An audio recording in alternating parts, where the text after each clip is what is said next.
ভৌগোলিক কারণে উত্তরের জেলা পঞ্চগড়ে শীতের দাপট বরাবরই বেশি। বুধবার সকাল ৯টায় তেঁতুলিয়ায় সর্বনিম্ন তাপমাত্রা রেকর্ড করা হয় ১৪.২ ডিগ্রি সেলসিয়াস। বাতাসের গতিবেগ ছিল ১৪ থেকে ১৬ কিলোমিটার প্রতি ঘন্টায়। তেঁতুলিয়া আবহাওয়া অফিসের পর্যবেক্ষণ কর্মকর্তা জানান, বৃহস্পতিবার হতে আবহাওয়া আরও খারাপ হবে, তাপমাত্রার পারদ নিচে নেমে আসবে।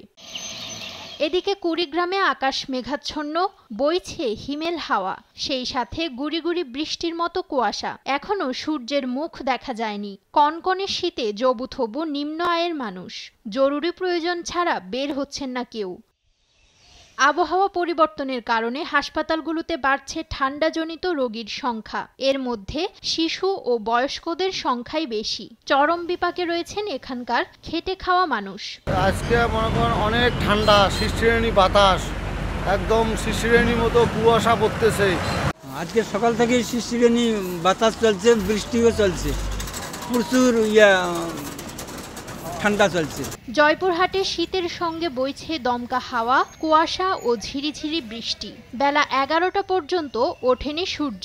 তীব্র শীত উপেক্ষা করেই জীবিকার তাগিদে বেরিয়েছেন খেটে খাওয়া মানুষরা। এইদিকে এত কুয়াশা এবং ঝিরিঝিরি বৃষ্টি আবারও হচ্ছে। এখন সকাল ১১টা বাজে, তবুও লোকজন বাড়ি থেকে ঘর থেকে বের হচ্ছে।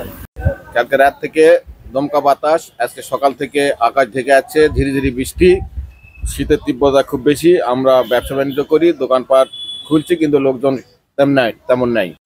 প্রচন্ড ঠান্ডা, শীত, গাড়ি চালাতে পারতেছি না, কাজকাম নাই, এই কিছু অনুদানও দেয়নি, লোকজন একেবারেই কম, দোকানপাট এরকম লোকজন কাস্টমার নাই। একই চিত্র চাঁপাইনবাবগঞ্জেও। ঘন কুয়াশায় দেখা যাচ্ছে না সামান্য দূরের দৃশ্য। হাড় কাঁপানো শীতে বিপর্যস্ত জনজীবন।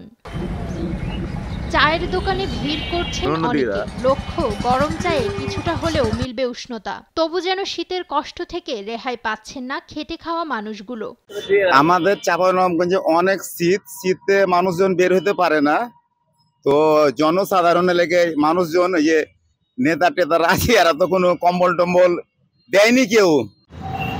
এবার প্রচুর শীত পড়েছে, শীতের গেলে আমরা গাড়ি টাড়ি চালাতে সেরকম পারি না।